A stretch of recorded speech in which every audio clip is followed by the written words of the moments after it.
Բարև ձեզ սիրելի ունկնդիրներ, ողջունում ենք ձեզ, եթերում օրախնդիր հարց հաղորդաշարի հերթական թողարկումն է Փակ TV հեռուստաընկերության եթերում։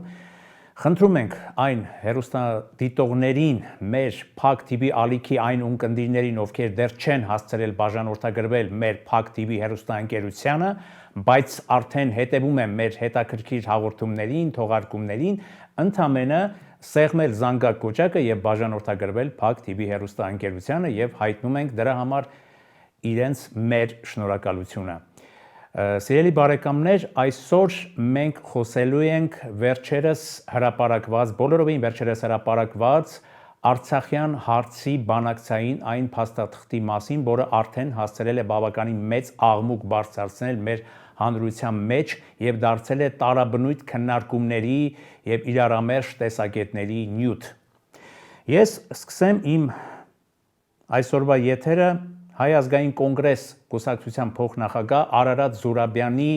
մամուլի ասուլիսում արտահայտած մտքից։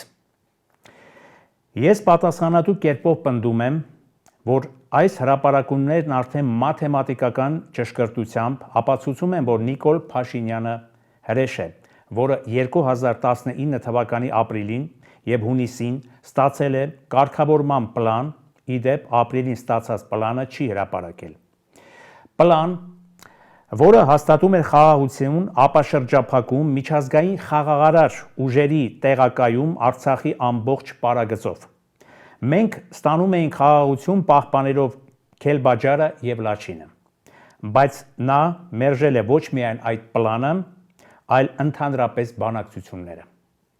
Այս մերժումով մարտահրավեր են նետել ոչ միայն Ադրբեջանին, այլև միջազգային հանրությանը, առաջին հերթին Մինսկի խմբի համանախագահ երկրներին, ԱՄՆ-ին, Ֆրանսիային ու Ռուսաստանին։ Այդ մերժումով ըստ էության նա լեգիտիմացրել է Ադրբեջանի ագրեսիան կամ Ադրբեջանի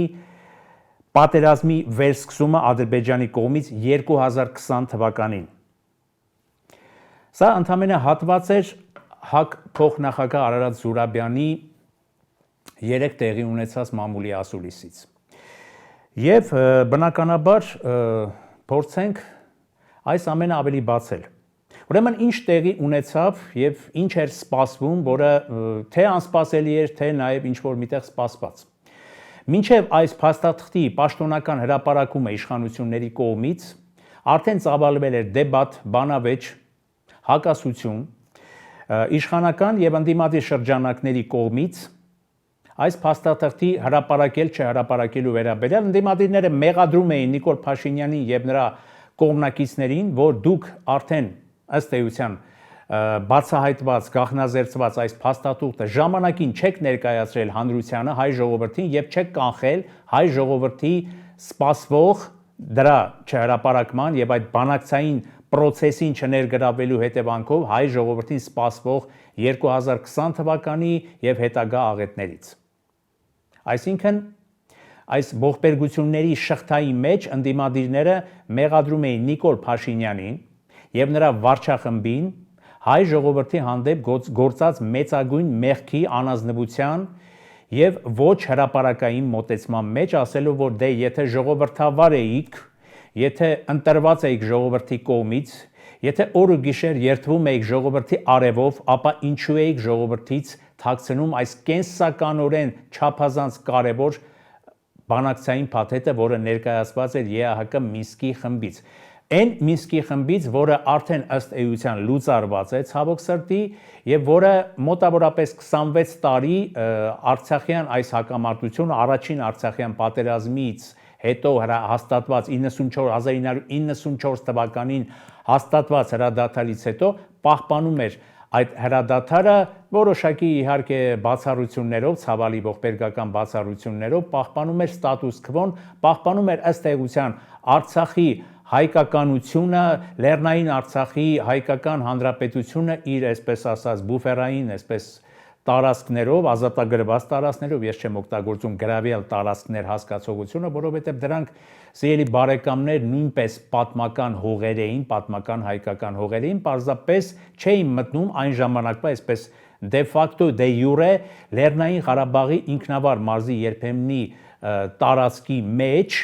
որը ինքնորոշվել էր, ազգերի ինքնորոշման սկզբունքով, Լեռնային Արցախի հայությունը ինքնորոշվել էր եւ ստեղծել էր իր ինքնուրույն պետականությունը 1991 թվականի սեպտեմբերի 2-ի ժողովրդավարական հանրաքվեի արդյունքների հիման վրա։ Հիմա ինչ էր տեղի ունեցել։ Դրանից հետո հարցը Արցախյան, այսպես ասած, հարցը մտել էր բանակցային գործընթաց, ավարտվել էր առաջին Արցախյան պատերազմի, այսպես պատերազմական մարտական շրջանը եւ հարցը կողմերի համաձայնությամբ մտել էր բանակցային դաշտ։ Եվ պետք էր այդ բանակցային դաշտում լինել ճկուն, լիներ հայանպաստ եւ ամեն ինչ անել, որ Արցախյան հարցը, խոսում եմ մեր կողմի մասին, մեր կողմի դիրքերից, որ այդ հարցը լուծվեր ի նպաստ հայության, այսինքն դրանով հանդերձ մենք հասկանում ենք ի նպաստ արդարության։ Եվ դրա համար այդ նպատակով ստեղծվեց բնականաբար ԵԱՀԿ Մինսկի խումբը, որը կոչված էր կարգավորելու այս հիմնախնդիրը։ Ուրեմն ասեմ ձեզ, որ որևէ մինչև 2020 թվականի սեպտեմբերյան պատերազմը եւ դրան հաջորդած ողբերգական իրողությունները եւ ոչ հայանպաստ իրողությունները, որևէ բանակցային հարթակում, լիներ դա Արցախյան հարցին հետ կապված, լիներ դա Լիսաբոնը, լիներ դա Մադրիդը, լիներ դա Կազանը, լիներ դա Քիվեստը, որևէ մի հարթակում, ինչպես իշխանական շրջանակներն ու իշխանամերձ շրջանակներն են պնդում, Արցախը չէր ճանաչվել որպես Ադրբեջանի մաս։ Արցախը Լեռնային Արցախի հայկական հանրապետությունը, այդ հայերով բնակեցված մոտ 150,000 հայերով բնակեցված տարածքը, ըստ էության պատմական հայկական տարածքը, որևէ կերպ միջազգային հանրության կողմից չէր ճանաչվել։ Եվ հիմա պոլեմիկան, բանավեճը, սիրելի ժողովուրդ, գնում է այն բանի մասին, որ իշխանականները պնդում են, որ չէ, Արցախյան հարցը սկզբնավորման ժամանակներից սկսած արդեն ըստ էության ոչ հայանպաստ լուծման դաշտում էր եւ բոլոր բանակցությունները 1994 թվականից ի վեր, ես մի քիչ հագիրճ համառոտ եմ ասում, որովհետեւ շատ փաստեր կան թվարկելու, բայց այդ բոլոր փաստերը թվարկելը ձեզ համար կլինի ձանձրալի, եւ դրա համար ես փորձում եմ ընդհանրական գույներով այսօրվա մեր թողարկման տրամաբանությանը հատուկ ուղղակի ձեզ ներկայացնել, թվարկել։ Եվ ինչպես միշտ նաև հրավիրել տարբեր կողմերին բանավեճի թե օրախնդիր հարց այս հաղորդաշարի շրջանակներում, թե մեր արենա բանավեճային հաղորդաշարի շրջանակներում։ Ուրեմն որևէ բանակցային հարթակում մենք պարտություն չէինք ունեցել։ Բացարձակապես պարտություն չէինք ունեցել։ Դա իշխանական հերթական սուտն է, որով նրանք փորձում են արդարացնել այսօրվա ողբերգական հայ ժողովրդի համար դժբախտաբար նվաստացուցիչ վիճակը եւ իրենց հանցավոր գործունեության հետևանքով 2019-ին նրանց ներկայացված պաշտոնական Մինսկի կողմից երկու անգամ Մինսկի խմբի կողմից երկու անգամ ներկայացված փաթեթի ըստ էության չհրապարակումը եւ ըստ էության մերժումը։ Հիմա ինչումն էր այստեղ մեղավոր իշխանությունը, ինչումն էին այստեղ մեղավոր ԵԱՀԿ Մինսկի բոլոր կողմերը, միջազգային հանրությունը եւ բոլոր, այսպես ասած, հակամարտության կարգավորման շահագրգիռ կողմերը, որոնք փորձում էին որոշակի լուծման տարբերակներ առաջարկել երկու կողմերին, ավելի շուտ երեք կողմերին, Ադրբեջանին, Հայաստանին եւ Լեռնային Արցախի դե ֆակտո դե յուրե չճանաչված, իրավաբանորեն չճանաչված, բայց դե ֆակտո գոյություն ունեցող եւ ըստ էության դե ֆակտո աշխարհի կողմից ճանաչված Լեռնային Արցախի հայկական հանրապետությունը, որը պիտի ասեմ ստեղծվել էր բավականին ժողովրդավարական հիմունքներով եւ անգամ ես հիշում եմ այն տարիներին, երբ ընտրություններ էին տեղի ունենում, այդ ընտրությունները որևէ միջազգային ացիանի կողմից չէին ճանաչվում կեղծված, վիճահարույց եւ այլն։ Այսինքն մենք ունեինք երկրորդ հայկական պետականությունը, Լեռնային Արցախի հանրապետությունը, որը կարելի էր ասել ժողովրդավարական համակարգի օրինակ էր, ժողովրդավարական ընտրությունների օրինակ էր ողջ աշխարհի համար։ Եվ հիմա ընդամենը մենք պետք է հասկանանք մի պարզ բան, թե արդյոք հակամարտությունը սկզբնավորման փուլից մտել էր փակուղի հայկական կողմի համար եւ դատապարտված էինք մենք, որ արդեն տարիներ անց, ասենք 2000 թեկուզ 20 թվականի սեպտեմբերյան պատերազմի հետևանքով մենք պիտի եւ դրան հաջորդած իրողությունների հետևանքով մենք պիտի իսպար հուսամ ժամանակավորապես կորցնեինք Լեռնային Արցախը, թե ոչ։ Իմ կարծիքով ոչ։ Թող հակառակ կողմից գան եւ ինձ ապացուցեն, որ ոչ, արդեն դատապարտված էր ամեն ինչ, Արցախը, ինչպես շատերն են ասում իրենց դարձյալ իշխանամերձ շրջանակների, թոք էր մեր վզին,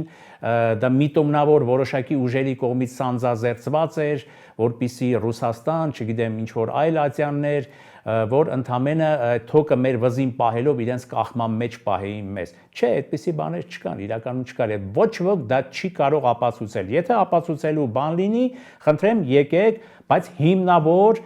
քաղաքագիտական փաստարկներով ինձ ապացուցեք այդ ամեն ինչը եւ ես կփորձեմ ձեզ հասկանալ եւ եթե դուք կարողացաք ապացուցել այդ հանգամանքը, ես անգամ պատրաստ եմ ներողություն խնդրել։ Ինչու է Նիկոլ Փաշինյանը այ հիմա փաստաթղթի հրապարակման այս փուլում, ասենք, խուսափել արդեն Արման Թաթոյանի միասնության թևեր նորաստեղծ շարժման ղեկավար Արմեն Թաթոյանին նրան ուղարկված բանավեճի հրավերից։ Ես ինքս եմ Նիկոլ Փաշինյանի հրավիրում այստեղ մեր տաղավար եւ ինչու ոչ այս հարցի շուրջ քաղաքագիտական բանավեճի։ Նիկոլ Փաշինյան, ես ձեզ հրավիրում եմ բանավեճի, եկեք եւ ես վստահ եմ, որ դուք այդ բանավեճում պարտվելու եք եւ կարմրած դուրս եք գալու մեր տաղավարից, որովհետեւ դուք այս հարցում փաստարկներ չունեք։ Ցավոք սեր, եթե ունեք, եկեք, խնդրեմ բանավիճեք։ Դրա համար այս հաղորդաշարը թող լինի նաեւ բանավեճի հրավեր։ Եթե անգամ Նիկոլ Փաշինյանը չկա, թող Նիկոլ Փաշինյանի թիմից որևէ մեկը գա բանավեճի։ Դրանից առաջ, մինչև այս փաստաթղթի հրապարակումը Նիկոլ Փաշինյանը ինքն էր այսպես շատ անպագորգոր կերպով ազգային ժողովում հրավիրում 3 նախագահներին միասին բանավեճի։ 3 նախագահները իհարկե մերժեցին, ասեցին, որ մենք չենք գա բանավեճի, ըստ էության մի քանի դեռ Նիկոլ Փաշինյանը չի հրապարակել այս փաստաթղթը, ինչը հրապարակվեց։ Իսկ փաստաթղթի հրապարակումից հետո հիմա տեսնենք ինչպես կզարգանան իրողությունները։ Ես կարծում եմ, որ կարելի է գալ բանավեճի, կարելի է չգալ բանավեճի, բայց արդեն ամեն ինչ էլ ակնհայտ է, արդեն ինչի շուրջ բանավիճես, երբ որ ամեն ինչ ակնհայտ է, որ ճակատագրական, ես այդ սխալը դա ես պարզապես որակում եմ որպես հանցավոր սխալ, եթե անգամ սխալ կարելի է դա հանցագործություն է հայ ժողովրդի նկատմամբ, այս փաստաթղթի չհրապարակելը ժամանակին, այս փաստաթղթի տրամաբանությամբ չշարժվելը, այսպիսի հրաշալի պայմաններին չհամաձայնվելը, իհարկե 5 շրջանների վերադարձով սկզբնական շրջանում, հետո պահպանելով Արցախի հայկականությունը, պահպանելով ըստ էության Արցախի անկախ պետականությունը դե ֆակտո եւ պահելով ստատուս քվոն միջազգային խաղաղարար ուժերի տեղակայումով, միջազգային եւ ոչ թե ասենք միայն ռուսական կամ միայն ամերիկյան, որովհետեւ դա Մինսկի խմբի համանախագահների մենք ունենայինք անվտանգ Արցախ, մենք չէինք ունենա այսօրվա ողբերգական իրադարձությունները շուրջ 250,000 քառակուսի կիլոմետր տարածքի կորուստ մենք չէինք ունենա եւ այլ ողբերգական կորուստներ մենք չէինք ունենա, այդքան զոհեր մենք չէինք ունենա, սիրելի բարեկամներ։ Սա է իրողությունը եւ այստեղ կարելի է նաեւ ցիտել եվրոպական բարձրաստիճան պաշտոնյա Բորելի այն միտքը, որ մինչև 2022 թվականի Պրագայում տեղի ունեցած հայ-ադրբեջանական համաձայնությունը եվրոպական հովանու ներքո, երբ որ այստեղ նույնպես մի քաղաքագիտական եւ աշխարհքաղաքական սխալ եղավ, մենք հեռացանք անգամ 2020 թվականի նոյեմբերի 9-ին հաստատված հրադադարի տրամաբանությունից, որը ըստ էության նաեւ Ռուսաստանի միջնորդական հարթակն էր, չասեմ ռուսական հարթակ էր, որ որոշ հակառուս գործիչների այսպես առիթ չտամ ինձ մեղադրելու պրոռուսականության մեջ, քանի որ ես բացարձակապես պրոռուսական, Ռուսաստանամերձ մտքեր չեմ արտահայտում, ես արտահայտում եմ այն ինչը որ կա բացարձակապես, ընդհակառակը։ Իմ մտքերը բխում են միայն մեր անկախ պետականության եւ ինքնիշխանության շահերից, Արցախի պահպանման շահերից, որը ցավոք սրտի հուսանք, որ ժամանակավորապես կորցվել է մեզ համար։ Ուրեմն Բորելը ինչ էր ասում։ Բորելը ասում էր, որ 2022 թվականի մինչև Պրագայում տեղի ունեցած այդ համաձայնությունը, որը ինձ համար դարձյալ ճակատագրական սխալ էր, որը ըստ էության Արցախի ցեղասպանության 2023 թվականի 1 տարի անց տեղի ունեցած մոտավորապես սեպտեմբերի ցեղասպանության եւ իսպար հայաթափման պատճառը հանդիսացավ, Պրագայի մինչև Պրագան որևէ հայ բարձրաստիճան պաշտոնյա եւ ղեկավար Լեռնային Արցախը պաշտոնապես դե յուրե չէր ճանաչել, իրավաբանորեն չէր ճանաչել որպես Ադրբեջանի մաս։ Դա տեղի ունեցավ միայն Նիկոլ Փաշինյանի վարչակարգի օրոք։ Հիմա կա հակափաստարկ, դա այդպես չի եղել։ Կա հակափաստարկ, որ եթե եվրոպական պաշտոնյաները, Մակրոնները եւ մյուսները երաշխավորում էին, որ ճանաչելով այ հայեր, դուք ճանաչեք Արցախը Ադրբեջանի մաս, բայց դուք շարունակեք, թող արցախահայերը շարունակեն ապրել, մենք կերաշխավորենք այդ անվտանգային եւ նաեւ Ադրբեջանին էին այսպես փշի անելով ասում, մենք ամեն ինչ կանենք, որ դուք երաշխավորեք, հայեր չվախենաք, Նիկոլ Փաշինյան չվախենաս, դուք ընդամենը դե յուրե ճանաչեք, որ Ադրբեջանին շատ չզայրացնեք, բայց ըստ էության մենք Արցախահայությունը չի հեռանա, մենք կստեղծենք անվտանգային հնարավորություններ։ Եղավ այդ հնարավորությունը, չեղավ։ Հակամարտությունը սրվեց, եղավ հայտնի Արցախի շրջափակումը, խեղտամահ անելու աստիճան հասնող շրջափակումը եւ վերջնականապես հայաթափումը եւ այսօր մենք ունենք այն ինչ որ ունենք։ Այսինքն փաստորեն մենք հերթական անգամ հայ ժողովուրդը հերթական անգամ դարձավ միջազգային, այսպես ասած, բարի եվրոպական պետությունների ըստ էության զոհը եւ նորից մեղավորությունը նետվեց Ռուսաստանի վրա այն ժամանակ գոյություն ունեցող դերևս խաղաղապահների, բայց ինձ համար այնտեղից հնչեց բնական ու տրամաբանական մի պատասխան, որի մեջ ես ավելի շատ բնական ու տրամաբանական եւ չմեղադրող եմ բնականաբար ռուսական կողմից, ընդհանրապես չմեղադրող եմ ոչ միայն ինչ որտեղ, որովհետեւ եթե դու արհամարելով, ասենք տվյալ երկրի Ռուսաստանի կողմից միջնորդային բանակցային հարթակը դու հեռանում ես նրանից, դու չես ուզում նրա հետ գործ բռնել, դու չես ուզում նրա հետ բանակցել, չես ընդունում ըստ էության նրան որպես դաշնակից եւ այդ ժամանակ հիշեք թե ինչպիսի հակառուսականություն էր մոլեգնում Հայաստանում, ուրեմն Ռուսաստանը ինչու պիտի պաշտպաներ եւ ինչու պիտի շահագրգռված լիներ պաշտպաներ Քոշայելը։ Եթե դու ինքդ Ադրբեջանի հետ գնում ես առանձին Ռուսաստանի թիկունքին բանակցում ես Արցախը որպես Ադրբեջանի մաս ճանաչելու որոշում ես կայացնում Պրագայում 2022 թվականի հոկտեմբերի 6-ին, հետո մեղադրում ես Ռուսաստանին, ռուս խաղաղապահներին, բա ինչու չեք երաշխավորում մեր արցախահայերի իրավունքներն ու անվտանգությունները։ Այդպիսի բան չի լինում քաղաքականության մեջ։ Պետք է պարզապես իրերին նայել սթափ տրամաբանական հայացքով եւ իրերը կոչել իրենց անուններով։ Ուրեմն Առաջին հերթին ողբերգությունը տեղի ունեցավ հենց այդ պատճառով, տեղի ունեցավ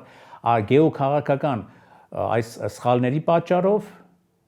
այդ հայաթափումը տեղի ունեցավ գեոքաղաքական սխալների պատճառով եւ մի բան էլ, որ այսօր որոշ արդեն քաղաքական շրջանակներ պնդում են, որ Նիկոլ Փաշինյանը եւ փաստեր կան, որ դեռևս 2019 թվականին ի հարց նրանց թե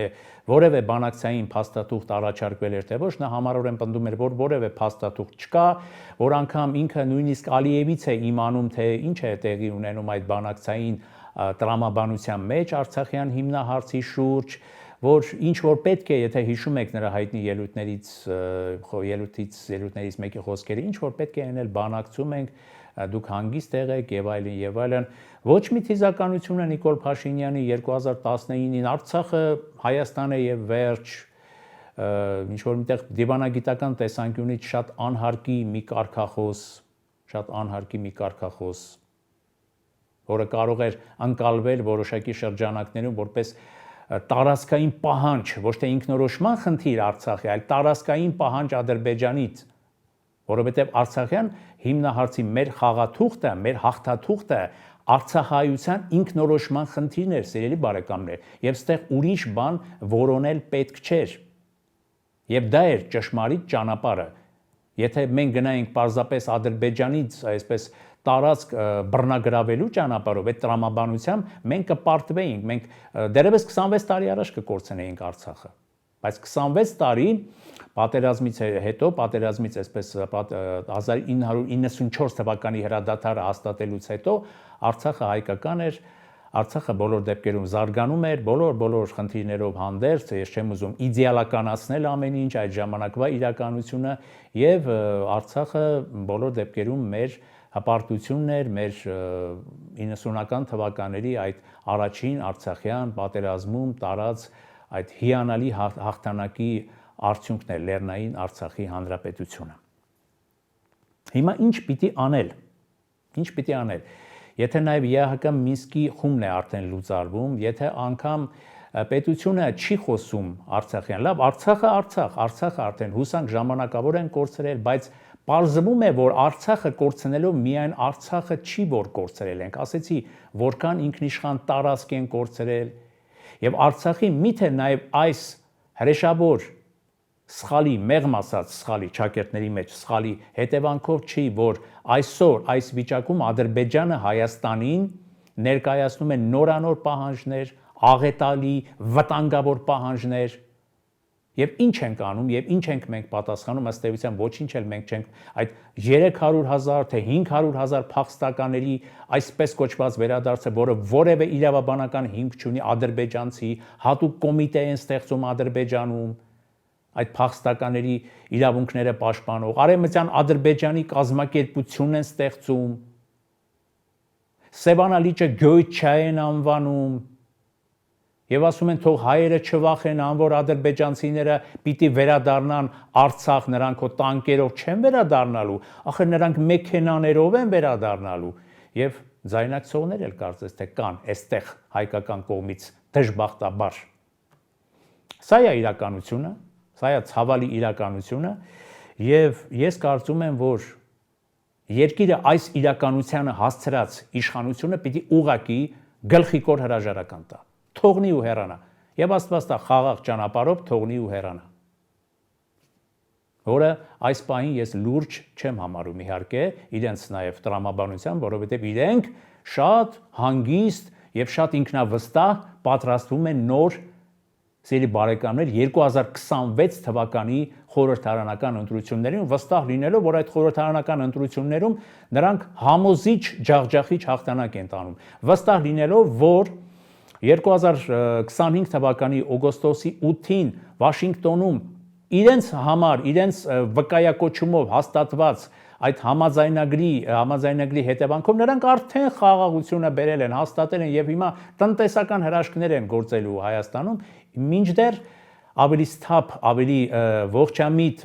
քաղաքական շրջանակներ, ոչ թե ավելի իրական ողջամիտ, ես նրանց ողջամիտ չեմ համարում, այս դեպքում մանավանդ այս փաստաթղթի հրապարակումից հետո, այս ողբերգությունը ջրի երես դուրս գալուց հետո,